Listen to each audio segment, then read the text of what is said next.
This is Annuity Straight Talk. Since 2008, your host, Brian Anderson, has helped clients nationwide navigate the complex market for annuities. With Brian's assistance, hundreds of clients have achieved a profitable and secure retirement. I would know, because Brian has answered many of my questions concerning annuities and retirement planning. So that you can benefit as well, let's get started. Here's Brian.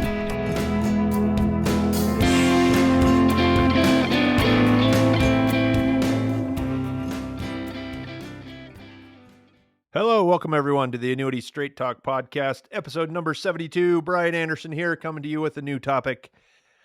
On the heels of last week, talked about pension or annuity. Now we're going to do kind of a case study about the people that inspired that post and podcast. And I'm going to give you a few numbers and something to think about. So again, my name is Brian Anderson, founder and creator of the website annuitystraighttalk.com and sole contributor to this podcast. Looking to help people wherever I can. I live in Western Montana. For anyone who doesn't know, great place to visit in the summertime. Love to take you to lunch. If you make it here, it's easier for you to come see me than it is for me to go and see everyone else, because I happen to live in a part of the country that a lot of people want to see eventually. So here I am. Right now it's not so nice, except today's kind of sunny winter day. Anyway, talked about pension lump sums last week, whether you take the lump sum or you take the income stream for pensions. And I have, a newsletter written just a few days ago, kind of getting warmed up. Sometimes I have to read these things again and make sure I keep my thoughts in line. This one, I'm going to kind of wing it. I'm not going to share my screen. You can go to annuitystraighttalk.com. The case study, Guaranteed Income, is back. And I'm going to talk through it as I go through and explain kind of how this case started, but we're going to back up a little bit and talk about income annuities being the most researched retirement product ever created. Comparisons to bond portfolio, traditional portfolio management, with or without guaranteed income, those portfolios have been analyzed, Monte Carlo simulations, everything nonstop. The quest in that is to find an optimal retirement. No two people are the same, but it's been proven over and over that annuities help. Okay. And guaranteed income being the biggest thing they help with, and all the other benefits you get in your portfolio. It's not an argument. It's an academic, well-researched, documented study. Because of this, I'm a huge fan of annuities. Most people wouldn't recognize that because of my work on the website. And that's simply because of the environment we've been in. For a long time, when rates were low, most people weren't compelled to purchase income annuities and the correspondingly low rates or low payouts. Then insurance companies, when the rates were low, the insurance companies came up with bonuses, additional benefits, things to entice people. Oh, well, yeah, maybe it's not, but you get a bonus. I was always want to look at the bottom lines. I remind everyone the baseline guaranteed basic rate is, it doesn't matter what bonuses are in play, right? Doesn't matter what features live on the contract. They're all working with the same rate. So I always try to keep it simple, go for the rate, build off of that. And most of the time you have an agent or an insurance company telling you, oh, you can do this because this contract lets you. And you don't need permission from anyone to use your money for whatever you need it for. And if you just grow it as much as possible, then you'll be fine. You use an annuity. Again, so I'm getting passionate about this. You use an annuity if you want to protect it while you go for those goals, but it does not take a contractor or a person to dictate what you can do with your money. Long-term care, death benefits, guaranteed income, all that stuff. You can do it on your own. Depends on whether you want control or you want somebody telling you what to do. Okay, there's a difference. The bells and whistles, the bonuses, the features, all the stuff do not change the bottom line, is the point. Low rates are low rates. It's hard to work around them. I had to find different ways of doing it. That's, the basic part of, or the building block of a lot of the strategies that I've talked about over the years. And a lot of people will take that to say, I don't like guaranteed income. No, I just like to make things as good as possible. Guaranteed income, for anybody who doesn't know, and a lot of people, hey, what do you do? Do you do this? Guaranteed income is by far my biggest personal investment. So I do that by way of deferring commissions as much as possible. Everybody doesn't like the commissions insurance companies pay to agents like me. I put a significant investment that we can defer it. You don't take a very big chunk up front. You just take a little bit of it every year. It incentivizes me to provide good service to clients because ongoing cash flow, and it takes the pressure off of needing to sell new contracts. I put the customer's needs in front of my own. I know if I sell something that's going to last, 5, 10, 15, 20 years, I want to be compensated every time I touch that. It's not out of your pocket. It's out of the insurance company. And I tell them, hold up, don't send it all now. Send me a little bit over time. It's not specifically an annuity, but it is a guaranteed annual or quarterly payment from an insurance company. So it's pretty similar. And a lot of people say, well, my savings rate at times is high. I defer a bunch of compensation, and that's how I do it.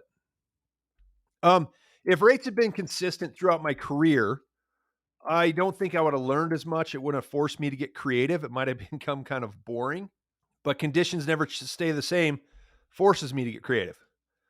And the result of that is some pretty cool strategies and ideas that are mine and mine alone. I've heard from other people, hey, I like those. Mind if I use it? No, that's okay. Go ahead. If you ask me to solve a retirement problem, I guarantee you I will look at and consider probably like several more strategies than just about anybody you're going to meet. I had to do it. I was forced to do it, stay competitive, all that stuff.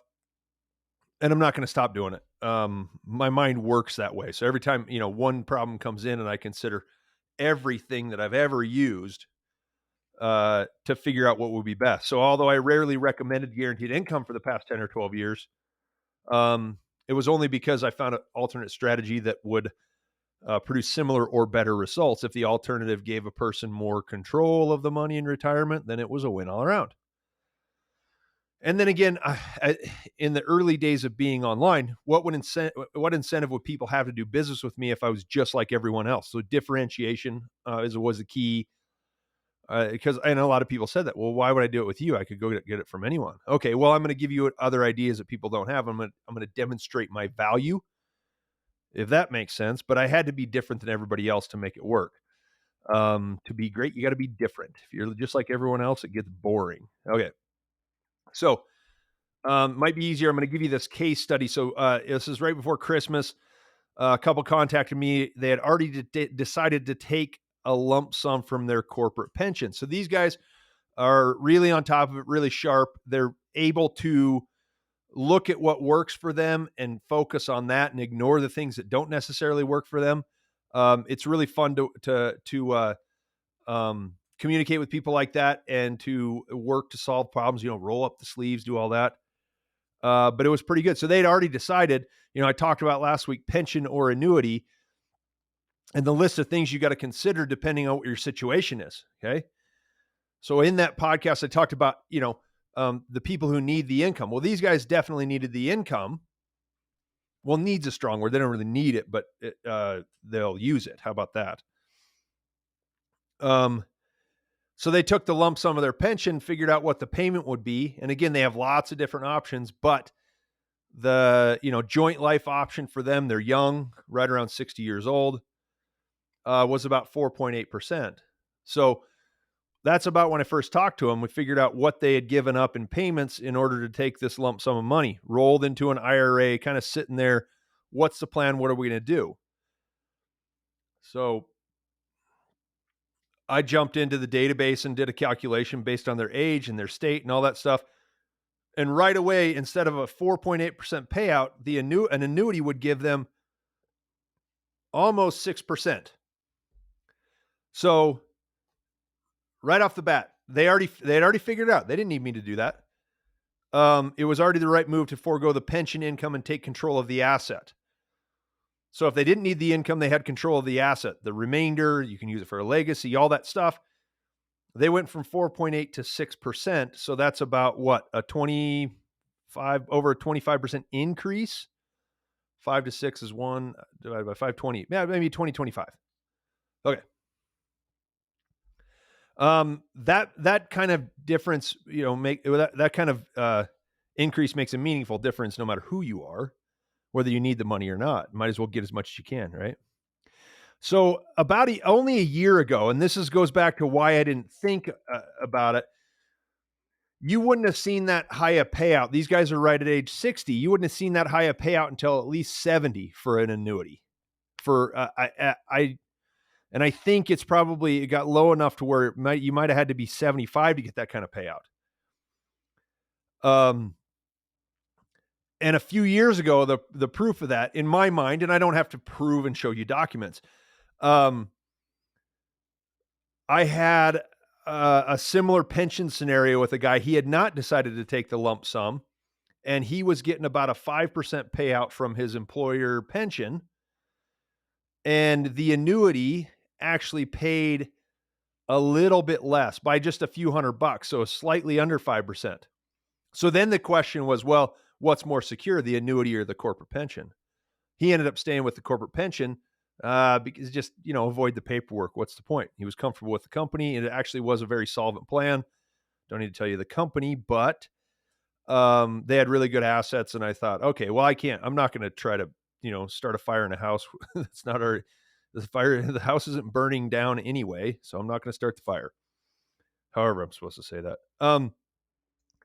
So where a joint annuity for a 6-year-old couple a year ago was paying 4%, it's now paying 50% more. 50% increase over what you would have done earlier gave them a justifiable reason to use the annuity over the pension.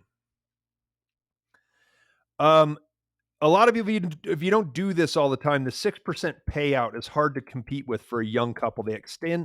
They stand to collect income for probably 25 years. You look at the actuarial tables, there's probably an 85 or 90% chance that at least one of them lives to age 85.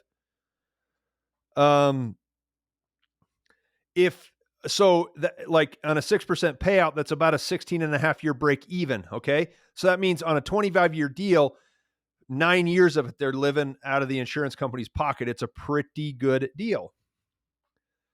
Whereas before, when it was 4% over a 25-year expectancy, you're not getting into the insurance company's pocket for 25 years. Obviously, when payouts were much lower, there was more room to do it a different way and a better reason, a more compelling reason for people to try the alternative. So you guys know I use the flex strategy, and this is whether it proves an alternate strategy is better. It's an excellent way to look at the effect of an annuity on a portfolio over a 20-year time period. In this case, because of the annuity paying 6%, the results were split. Typically with the flex strategy, I wouldn't recommend a 6% withdrawal rate until probably age 70 or later. At 60, you could usually do 5. So if a traditional annuity is paying 4, but you could get away with a 5% withdrawal at age 60, that's where the flex strategy worked. And I'm sorry if this is moving too fast for people. Those who are on it will get what I'm talking about. But if an annuity is paying 4%, you want a 5% withdrawal rate, you need an alternate strategy to get it done. Anyway, so in this situation with this couple, the results were split. The income annuity was better in about half the time. And I run probably, 20 different scenarios, and not random, but specifically based on how a market might behave. And the key to it is really trying to determine how it behaves in like the first 5 years of that retirement. So you can go back historically, and I've got a bunch of them stacked up, and I just change the period, click, click, click, click, click, and I look at the total portfolio value at the end. So I do it pretty quickly, and that's where I use that to determine whether it's something I need to dive in with whoever I'm talking to. Since I like to err on the side of being more conservative, it was the rare instance, and I hadn't done it in a while, where I said, oh yeah, guaranteed income is definitely the right way to do it. But again, it was a 50-50 split. So then you had a husband and a wife. Husband he liked the idea of control, maybe, and he was fully on board with the guaranteed income. But the wife, I would say, definitely was more convinced that guaranteed income was the way. He was kind of, he was never resistant, but just a real inquisitive person. Um, and I'll tell you as much. Well, the only thing I'll tell you is he's an engineer. Engineers like to stress test and think about all sorts of different possibilities. And there's always one more thing to consider, and they will get through that list of things because they're used to finishing problems, right? So he finished the problem. So it was a first call. I did the numbers. I kind of thought, all right, I'm going to recommend income for these reasons. We had a second appointment scheduled before I was able to share what I found with them. They did a lot of different research and ran some different ideas. They had already decided to take it one step further and increase the income even more by skipping lifetime income and instead going with a term certain income stream that only pay for 20 years. So it's an immediate annuity with a term certain only. So real quick, a lot of like the immediate annuities, it's like you say, all right, I want lifetime payments with 20 years certain. And that means that it will pay for life or 20 years, whichever is longer. So if you live past 20 years, it pays until you die. If you die at year, say 17, it's got the 20-year certain on it. It will pay to a minimum of 20 years. So they decided, well, we get an increase in payment if it runs for 20 years and then stops. So that's only the term certain, not the life. I'm going to start looking at this situation now. So I want to thank these guys for like giving me an idea and something else to analyze. I don't go this route because rarely do I see someone who says, we don't really need lifetime income. We're okay if the money runs out when we're 80. Dice, you got to have other money, essentially. Leaves a giant gap late in life. When I ran it through my spreadsheet and all the scenarios, I was on the phone with them and we're talking. And as I'm doing this and I'm clicking through the scenarios, I think, oh, wow. The difference was astounding. So the income was increased. Instead of the lifetime annuity was 6% of the lump sum. This increased it to 7.8% of the lump sum. Do the math, percentage of payout times the portfolio value. I don't need to tell you the numbers. You go from 6 to 7.8. That's almost a 2% increase. That's about a 30% increase in income. But that extra juice, the extra income meant that they didn't have to touch the rest of their portfolio. The income would run out at age 80, but if they left their portfolio alone the entire time, this is where curiosity wins over skepticism with me. I ran the numbers and compared it to the previous two options.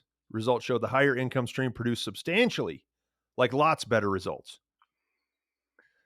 In every scenario, there wasn't a single scenario where that didn't win. And the reason was because it took all the pressure off the portfolio. They could do whatever they want with the other investments. Now I'm keeping this general in nature, light on specifics. Number one, because it's personal information that I don't need to share everybody's situation with you. Sometimes I'll go into a little bit more detail, but there's a lot of things coming at play in this, and there's a lot of other things to work on. You talk about risk tolerance between husband and wife. They're a little bit different, but they work together, so they will stay on the same page. I do appreciate that about these guys. They seem to make a very good team. Then there's RMDs, maybe potentially some Roth conversion. There's a tax issue, okay, down the road, but things that I kind of seed that with them. It's, again, not to try to scare anyone.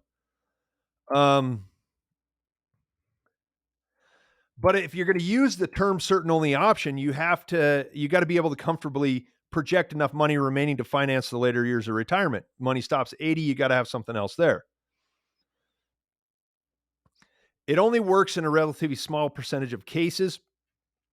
There's two major reasons it worked for these guys. First, the pension lump sum represents about a quarter of their assets. So if that can cover all their income, right? If you can cover your necessary retirement income with a quarter of your portfolio, then this is definitely something you should look at, because it leaves 3/4 of your portfolio even in the worst 20 years, you can leave it in the S&P 500. That's going to double. So income is not a problem later in life. The other thing I'll say with these guys is what really made it work is because they're only 60 years old, they're on the young side. If they were 70, the guaranteed lifetime income would pay a fair bit more, but the 20-year certain term would pay the same. So that gap between the difference wouldn't be as much. That's why it's not, no two solutions are the same for everyone. Everybody's got to do something different. And so I think that's the biggest thing to consider. I've got another couple that just came in with, less, they have, I would say, another couple right around age 60 that came in, similar situation, not a pension, but they've kind of got less background. And I really think in this case, the pension kind of got those guys geared up toward, thinking along these terms. So the point is guaranteed income takes stress away from a portfolio, allows someone to comfortably pursue the growth needed to offset all potential retirement costs. It's been studied and verified mathematically for decades. It's my last paragraph. Anyone who disagrees is ignoring reality. It's not an argument. There are lots of other ways, and even though rates are higher, there's still other strategies that are going to appeal to more, a different group of people. So that's why it's important that I went through what I did. And you guys withstood the period of low rates. A lot of people that are starting to listen to this now don't remember what rates were available 8, 9, 10 years ago and are not really worried. They're, oh, okay, this is cool. But if this is your first time looking at annuities or you're relatively new to it in the past year or so, you're looking at things that haven't existed for a long, long time.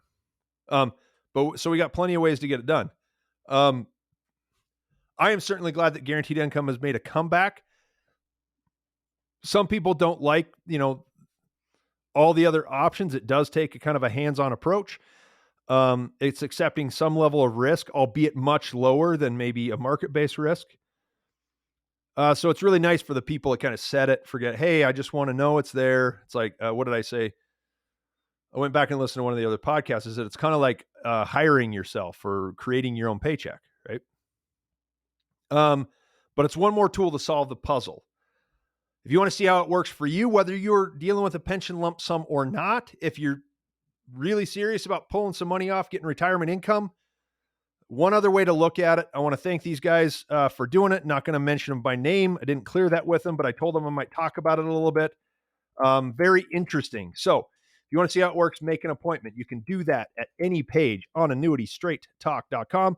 Top right corner, schedule a call. Or you can call me at 800-438-5121. I'm around. I'm considering getting rid of the phone number. Maybe you guys let me know what you think about that, just because I get so many spam calls and it's getting kind of tough. I'm at the point right now where I rarely answer the phone. I just wait to see if they leave a message and see if it's legitimate. So I'm thinking about that. Probably not yet. But anyway, I'm here if you need something. I want to thank you guys for joining me for episode 72. I'll come back next week. Got a really good idea, and I'm going to work on writing that out. So anyway, thank you so much for joining me. You guys have a great day, and I'll see you next week. Okay, bye.